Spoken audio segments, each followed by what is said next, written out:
Lions club ಚನ್ನಮ್ಮಾಜಿ ವತಿಯಿಂದ 70ನೇ ಕನ್ನಡ ರಾಜ್ಯೋತ್ಸವದ ಸಂಭ್ರಮ.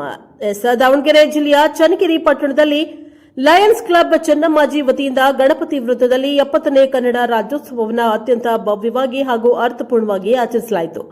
ದೇಶಾಭಿಮಾನ, ಕನ್ನಡಾಭಿಮಾನ ಮತ್ತು ಸಾಮಾಜಿಕ ಜವಾಬ್ದಾರಿಯ ಸಂಕೇತವಾಗಿ ರೂಪುಗೊಂಡ ಈ ಕಾರ್ಯಕ್ರಮಕ್ಕೆ ಸಾರ್ವಜನಿಕರಿಂದ ಉತ್ತಮ ಸ್ಪಂದನೆ ವ್ಯಕ್ತವಾಗಿದೆ. ಕಾರ್ಯಕ್ರಮವನ್ನು ಉದ್ದೇಶಿಸಿ ಮಾತನಾಡಿದ ಲಯನ್ಸ್ ಕ್ಲಬ್ ಅಧ್ಯಕ್ಷ ನಾಗರಾಜ್ ನಾಡಿಗ ಅವರು, ಕನ್ನಡ ನಮ್ಮ ಬದುಕಿನ ಉಸಿರು, ನಾಡಿನ ಸಂಸ್ಕೃತಿ ಪಾರಂಪರೆಯನ್ನ ಮುಂದಿನ ಪೀಳಿಗೆಗೆ ಸೇರಿಸುವ ಜವಾಬ್ದಾರಿ ನಮ್ಮೆಲ್ಲರದು.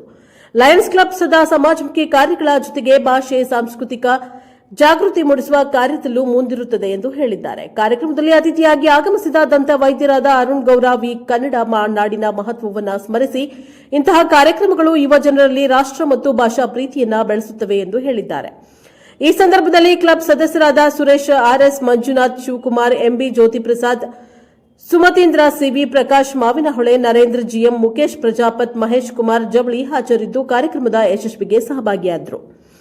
ಪತಂಜಲಿ ಯೋಗ ಶಿಬಿರದ ಯೋಗ ಗುರುಗಳಾದ ರಾಜಪ್ಪ ಮತ್ತು ಸುನೀಲ್, ಭಾರತ ಮೆಡಿಕಲ್ಸ್ ಮಾಲೀಕರಾದ ಜಾಫರುಲ್ಲಾ ಜೊತೆಗೆ ಗಣಪತಿ ವೃತ್ತದ ನಿವಾಸಿಗಳಾದ ಲಕ್ಷ್ಮಣ್, ರಘು, ಶಿವಪ್ರಕಾಶ್, ಶಿವಲಿಂಗಸ್ವಾಮಿ, ಪ್ರದೀಪ್ ಅವರು ಉಪಸ್ಥಿತರಿದ್ದು ಕಾರ್ಯಕ್ರಮಕ್ಕೆ ವಿಶೇಷ ಕಳೆಯನ್ನ ತಂದರು.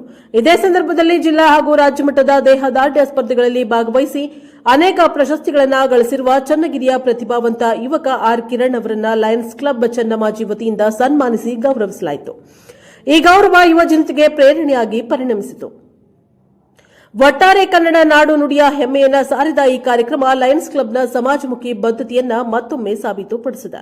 Bureau report Devaraj K. Nellihanklu, ಪ್ರಜಾಪವ ಟಿವಿ, ದಾವಣಗೆರೆ.